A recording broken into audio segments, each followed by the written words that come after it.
Shalom, Bapak, Ibu, Saudara-saudari yang terkasih dalam Tuhan kita Yesus Kristus.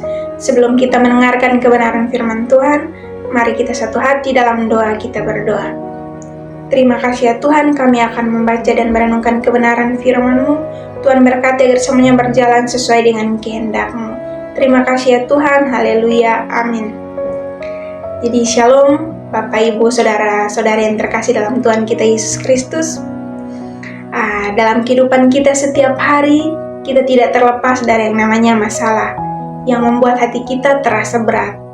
Ada saat-saat di mana kita merasa terluka, namun firman Tuhan hari ini mau mengingatkan kita bahwa di tengah kondisi kita seperti itu, justru Tuhan berada dekat dengan kita dan Dia siap menolong kita.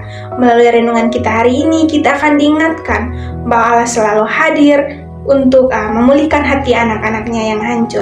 Mari kita membuka Alkitab kita dan kita membaca bersama-sama firman Tuhan yang terpilih dalam kitab Mazmur pasalnya yang ke-34 ayatnya yang ke-19. Mari kita baca bersama-sama di bawah perikop aman dalam perlindungan Tuhan. Ayatnya yang ke-19, Tuhan itu dekat kepada orang-orang yang patah hati dan Ia menyelamatkan orang-orang yang remuk jiwanya. Demikianlah firman Tuhan, kiranya firman ini meneguhkan setiap kita bahwa Allah hadir dekat kepada mereka yang sedang terluka dan Ia sanggup memulihkan. Senang sekali kita bisa berjumpa pada saat ini. Sebelum kita merenungkan kebenaran firman Tuhan, mari kita saling menyapa dan berjabatan tangan dengan saudara-saudari kita yang ada di sebelah kita sambil berkata, Tuhan Yesus memberkati saudara. Nah, sebelum kita merenungkan kebenaran firman Tuhan juga, saya ingin mengajak kita melihat gambar yang ada pada saat ini.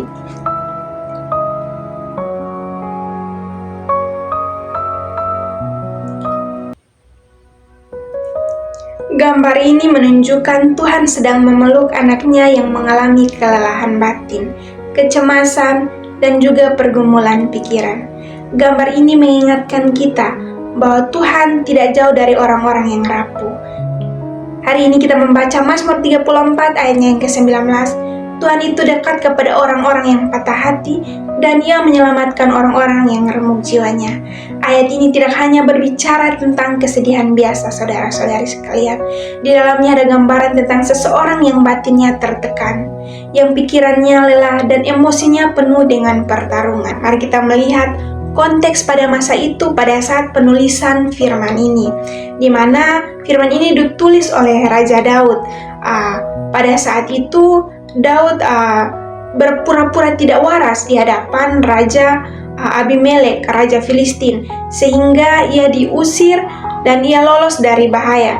Nah, pada saat itu Daud sedang dikejar oleh Saul dan ia hidup dalam pelarian, nyawanya terancam dan ia berada dalam tekanan batin. Saudara-saudari yang terkasih, ketika Daud mengalami hal tersebut, justru ia menemukan satu hal, di mana Tuhan itu dekat dan Tuhan justru tidak menjauh darinya.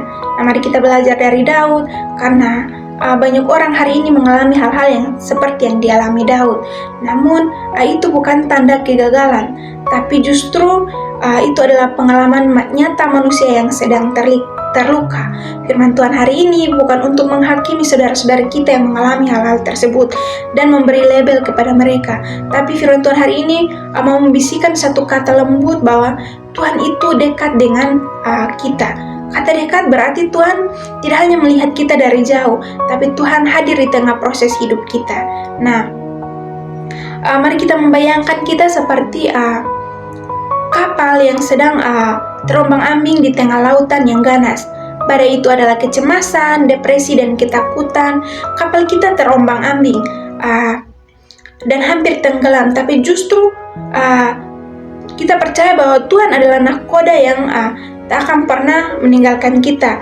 Dia tahu jalan keluar dan akan selalu menjaga kita agar kita terapung sampai kita mencapai pelabuhan yang aman. Nah, firman Tuhan hari ini mengingatkan kita bahwa Tuhan dekat dengan mereka yang sedang rapuh dan tetap bekerja memulihkan hati yang terluka, sama seperti Ia menolong Daud. Jadi saudara-saudari yang mengalami tekanan batin, pergumulan pikiran, mari kita melihat bahwa Tuhan akan selalu berada dekat dengan kita dalam hidup kita, dan pemulihan akan datang sendiri dari Tuhan dalam setiap langkah kecil kita yang kita jalani bersama Tuhan. Nah, dan marilah kita sebagai komunitas, kita jangan menghakimi, tapi marilah kita menjadi ruang aman, tidak memberi stigma tapi saling menopang. Nah, setiap orang berharga, setiap perjalanan dihargai, dan setiap luka dipandang dengan kasih. Karena itu, sebelum kita mengakhiri perenungan kita pada saat ini, mari kita membawa seluruh pergumulan hidup kita kepada Tuhan. Apapun yang kita rasakan, kita percaya bahwa Tuhan akan menerimanya dan memeluk kita. Nah, mari kita pulang dengan hati yang lebih tenang, bukan karena hidup kita akan langsung beban kita akan langsung hilang, tapi kita percaya bahwa Tuhan akan selalu berjalan bersama-sama dengan kita. Nah, mari kita percaya bahwa Tuhan akan selalu berada dekat dengan kita dan memahami hati kita yang patah dan sanggup memulihkan jiwa kita yang remuk setahap demi setahap dengan kelembutan kasih-Nya. Kiranya firman Tuhan memberkati kita sekalian. Amin. Mari kita berdoa. Terima kasih ya Tuhan atas firman yang sudah kami renungkan bersama-sama. Kiranya Tuhan Yesus selalu menyertai kami dan menopang kami agar kami selalu dekat dengan-Mu. Terima kasih ya Tuhan. Haleluya. Amin. Anugerah-Mu jadi peri